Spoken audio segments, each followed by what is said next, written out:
guys, welcome back to our children's time. We're glad to have you back here. This week we're talking about going and making disciples of all nations. And so I have a Bible verse that I want to read with you. This verse comes from Matthew chapter 28, verse 19.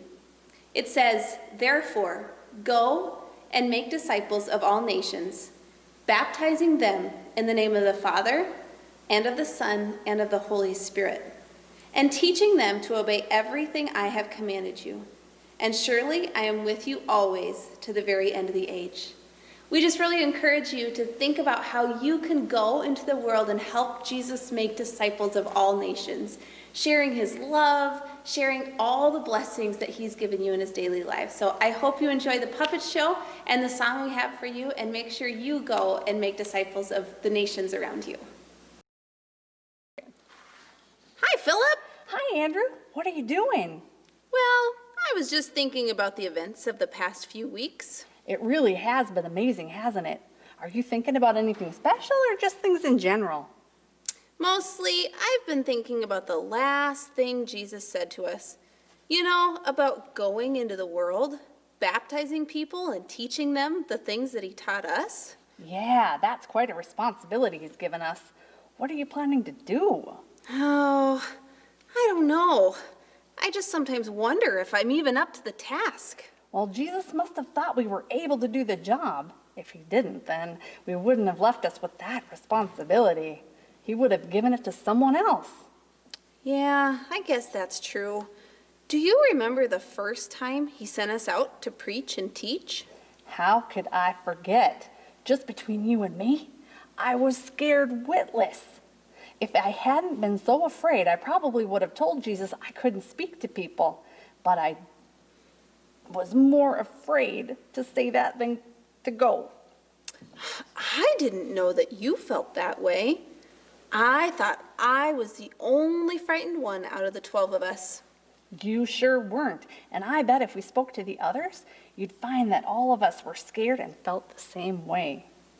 Well, that definitely helps some.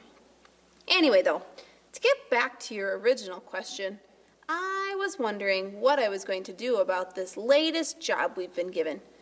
Am I supposed to go now? Do I sit and wait? When I go, do I go alone? I guess you get the picture. I don't know. It really is nice to know I'm not the only one who doesn't seem to know what's happening. Maybe if we go over the first two preaching missions again, it will help us decide what to do now.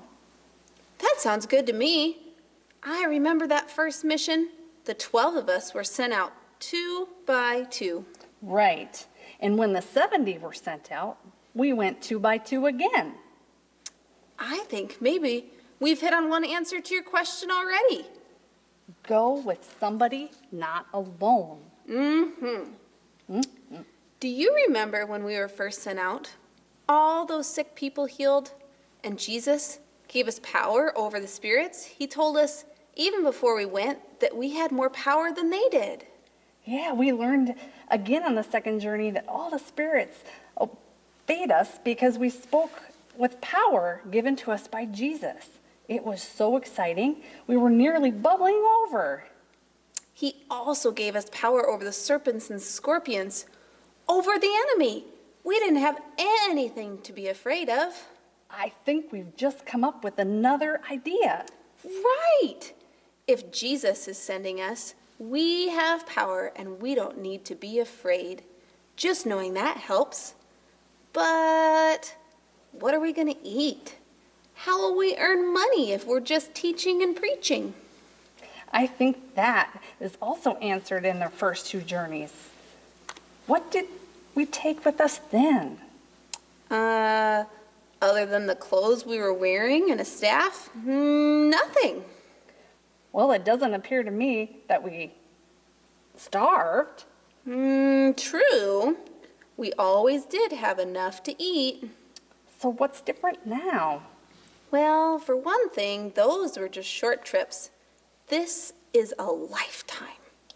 True, but maybe those short trips were just for practice. So now when we've come to something more difficult, we'll know what to do. That's possible.